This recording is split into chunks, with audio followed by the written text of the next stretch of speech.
범위와 어림하기.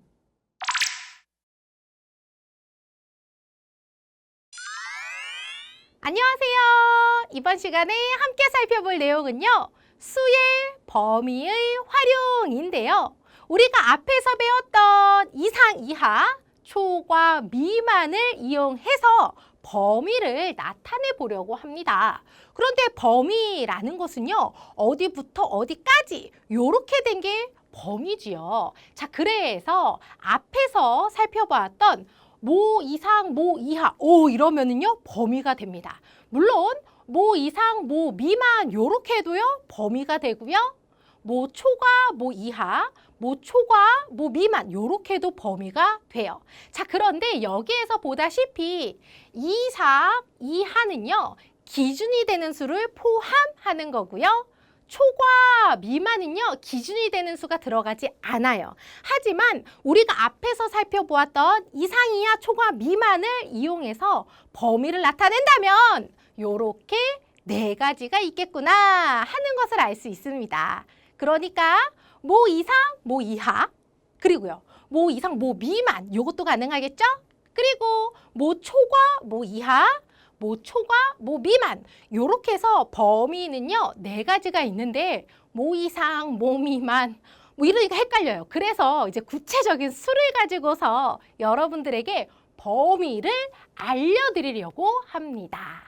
자, 먼저 이상, 이하를 가지고서 범위를 만들어 본다면 4 이상, 7 이하인 수. 자, 어떠한 수들이 여기에 들어가는지 상상이 되나요? 자, 하나씩 살펴보면은요. 4 이상은요. 4와 같거나 큰 수. 7 이하는요. 7과 같거나 작은 수지요. 자, 그런데 이렇게 말로 나타내는 것보다 수직선에다가 그림을 그려보면은요. 훨씬 더 잘 이해가 되거든요. 알아보기가 훨씬 더 쉬워요. 그래서 이러한 범위를요. 수직선에다가 이제 어떻게 나타내면 될지에 대해서 알려드리려고 해요. 이 내용 굉장히 중요한 내용인데요. 사실은요. 어려운 내용이 아닙니다. 왜냐면은요. 우리는요. 이상, 이하, 초과, 미만을요. 수직선에 나타내는 거를 다 배웠거든요. 단지 이번에는요. 네, 조금 조건이 더 있다는 거 그것만 다른데 사실 이상을 나타낼 때는 이렇게 나타내죠. 속을 꽉 채운 점으로 하고 이상이니까 큰 쪽으로 오른쪽으로 쭉 나타내요. 그러니까 4 이상이라면 일단 4 요게다가요 속을 채운 점으로 찍고 그러면서 오른쪽으로 쭉 가면은 되는데 끝없이 가면 안 되죠? 왜? 7 이하인 수니까요. 그래요. 바로 7에다가요 속을 채운 점으로 찍고 그러니까 왼쪽으로 쭉인데 얘도 끝없이 왼쪽으로 가는 게 아니라 여기까지입니다. 즉 4 이상 7 이하인 수를 수직선에다가 나타내면 이렇게 나타낼 수 있어요. 여러분은요 이제 4 이상 7 이하인 수라고 하면은요 이러한 수직선의 그림을 떠올릴 수 있어야 하고요.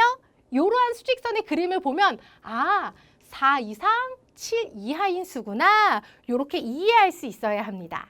자, 그렇다면 여기서 하나 더. 4 이상 7 이하인 자연수는 누구일까요? 4 이상 7 이하인 수가 아니라 자연수예요. 자연수니까 1, 2, 3, 4, 5 이러한 수만 생각하는 거죠. 4 이상 7 이하인 자연수는요. 4, 5, 6, 7 요렇게 되겠네요. 자, 어때요? 괜찮죠? 그렇다면은 4 이상 7 미만인 수는 어떨까요? 4 이상인 수, 4와 같거나 큰 수. 7 미만인 수는요. 7보다 작은 수입니다. 자, 그러니까 얘도 수직선에다가 나타낸다면 일단 4 이상은요. 점을 꽉 채우고 오른쪽으로 그러니까 일단 4를 찾아서 여기다가 점을 찍고요. 오른쪽으로 쭉 가기 전에 잠깐만 여기 7 미만인 수니까요. 7 미만은 어떻게? 그렇지. 속을 뻥 뚫고 왼쪽으로죠. 따라서 7 찾아요. 여기에다가 이렇게 뻥 뚫린 속이 뚫린 점을 찍고서 맞습니다. 이렇게 연결하면은 얘가 바로 4 이상 7 미만인 수를 나타내는 그림이 돼요. 이번에도요. 4 이상 7 미만인 자연수를 찾는다면 4, 5, 6, 7은 안 들어가는 거죠? 4, 5, 6 요렇게 쓰면은 되겠습니다. 자, 그렇다면은 4 초과 7 이하인 수는요? 초과는요, 큰 수니까 4보다 큰 수고요. 7 이하인 수는 7과 같거나 작은 수가 되겠습니다.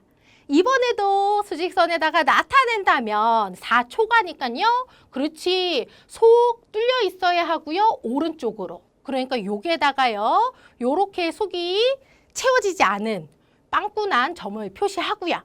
7 이하는요. 속을 채운 점으로 해서 왼쪽으로. 따라서 요 7. 여기에다가요. 속을 채운 점으로 찍고 얘네들을 연결하면은 얘가 바로 4초가 7 이하인 수가 되겠습니다. 이번에도요. 여기에 속하는 자연수를 찾아본다면 4는 안 들어가는 거니까 4 아니고 5, 6, 7 요렇게 되겠네요. 마지막으로 4초가 7 미만인 수를 나타내 본다면은요. 4초가니까 4보다 큰 수, 7 미만이니까 7보다 작은 수로 얘를 수직선에다 어떻게 나타낸다? 초가는요. 네, 빵꾸난 점이죠. 그리고 오른쪽으로. 여기다가 네, 요렇게 속이 뚫린 점. 그리고 7 미만. 여기도 속을 채우지 않고서 왼쪽으로니까 7 여기에다가요. 내 속을 채우지 않은 점 찍고 얘네들을 연결하면은 얘가 바로 4초과 7 미만인 수를 나타내는 그림이 되겠습니다. 여기에서도요. 4초가 7 미만인 자연수를 찾아본다면 4는요. 안 들어가고요. 5, 6, 7 안 들어가니까 아하! 5하고 6이구나 하는 것을 알 수 있겠습니다. 자, 여기에서 중요한 거는요. 이러한 범위를 수직선에다가 어떻게 나타낼 수 있는지, 그리고 이러한 그림을 보고서 얘의 범위가 이렇게 되는구나 하는 것을 알 수 있어야 되겠습니다. 또한 이러한 그림을 보고서 여기에 속하는 자연수 같은 것도 어렵지 않게 찾을 수 있어야 되겠네요. 이 내용 기억하면서 바로 밑에 있는 개념 익히기 문제 지금 바로 풀어보시기 바랍니다.